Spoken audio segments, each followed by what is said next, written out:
You, John Fitzgerald Kennedy, do solemnly swear I, John Fitzgerald Kennedy, do solemnly swear that you will faithfully execute the office of President of the United States that I will faithfully execute the office of President of the United States and will, to the best of your ability, and will, to the best of my ability, preserve, protect, and defend the Constitution of the United States. preserve, protect, and defend the Constitution of the United States. So help you God.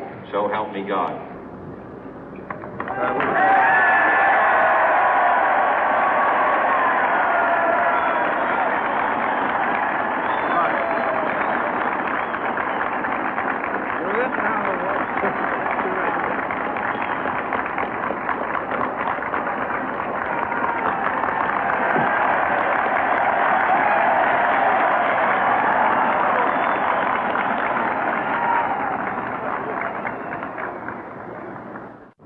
Vice President Johnson, Mr. Speaker, Mr. Chief Justice, President Eisenhower, Vice President Nixon, President Truman, Reverend clergy, fellow citizens.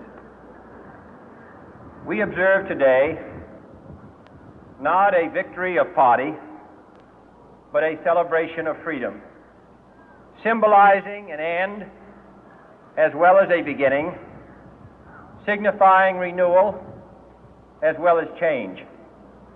For I have sworn before you and Almighty God the same solemn oath our forebears prescribed nearly a century and 3/4 ago. The world is very different now, for man holds in his mortal hands the power to abolish all forms of human poverty and all forms of human life. And yet the same revolutionary beliefs for which our forebears fought are still at issue around the globe. The belief that the rights of man come not from the generosity of the state, but from the hand of God. We dare not forget today that we are the heirs of that first revolution. Let the word go forth from this time and place to friend and foe alike that the torch has been passed to a new generation of Americans born in this century, tempered by war, disciplined by a hard and bitter peace, proud of our ancient heritage, and unwilling to witness or permit the slow undoing of those human rights to which this nation has always been committed and to which we are committed today at home and around the world.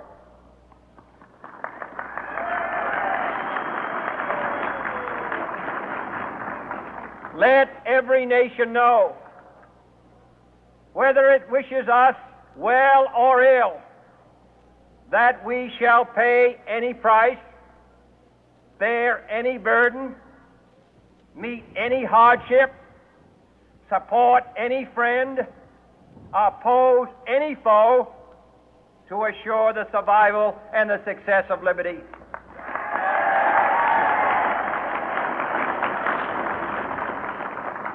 This much we pledge and more. To those old allies whose cultural and spiritual origins we share, we pledge the loyalty of faithful friends. United, there is little we cannot do in a host of cooperative ventures. Divided, there is little we can do, for we dare not meet a powerful challenge at odds and split asunder.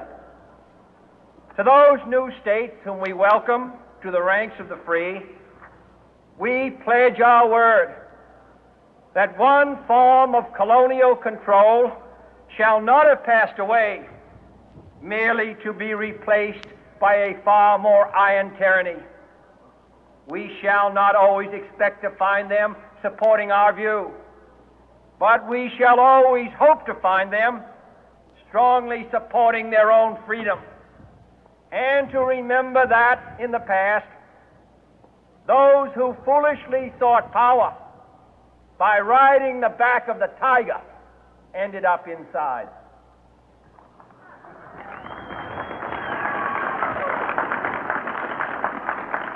To those people in the huts and villages of half the globe struggling to break the bonds of mass misery, we pledge our best efforts to help them help themselves for whatever period is required, not because the communists may be doing it, not because we seek their votes, but because it is right. If a free society cannot help the many who are poor, it cannot save the few who are rich.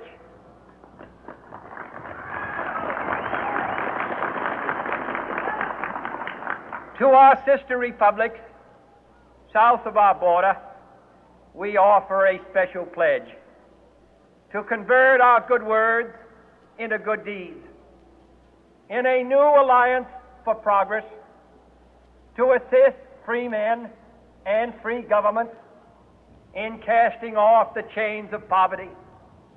But this peaceful revolution of hope cannot become the prey of hostile powers. Let all our neighbors know that we shall join with them to oppose aggression or subversion anywhere in the Americas. And let every other power know that this hemisphere intends to remain the master of its own house.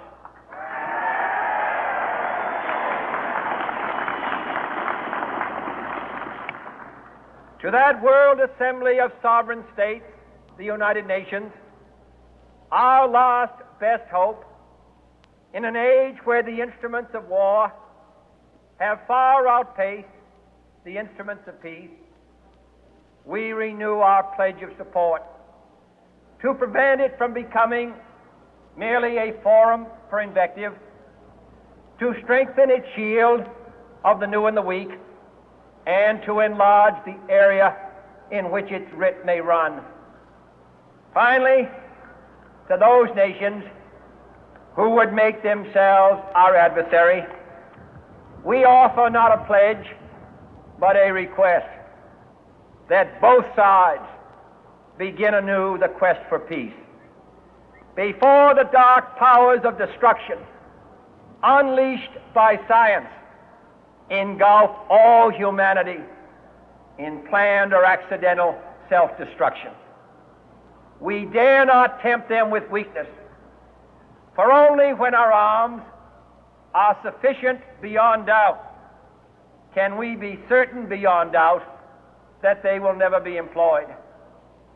But neither can two great and powerful groups of nations take comfort from our present course, both sides overburdened by the cost of modern weapons, both rightly alarmed by the steady spread of the deadly atom, yet both racing to alter that uncertain balance of terror that stays the hand of mankind's final war.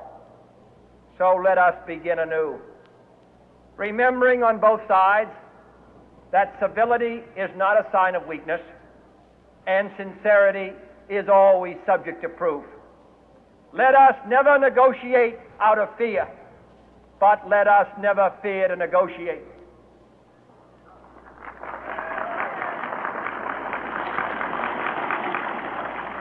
Let both sides explore what problems unite us, instead of belaboring those problems which divide us. Let both sides, for the first time, formulate serious and precise proposals for the inspection and control of arms, and bring the absolute power to destroy other nations under the absolute control of all nations.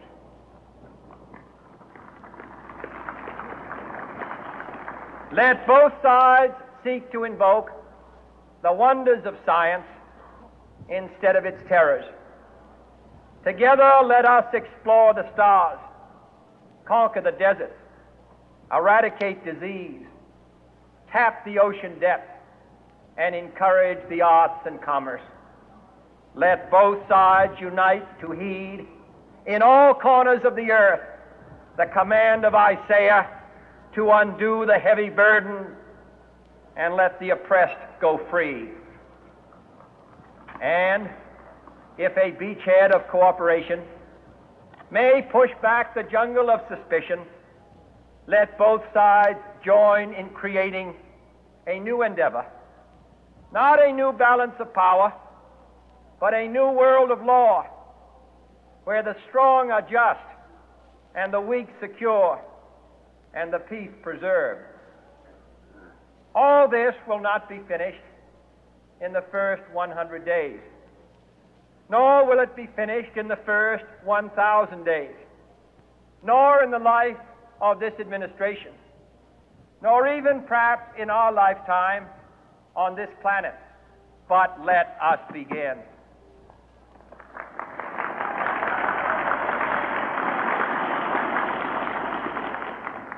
In your hands, my fellow citizens, more than mine, will rest the final success or failure of our course. Since this country was founded, each generation of Americans has been summoned to give testimony to its national loyalty. The graves of young Americans who answered the call to service surround the globe.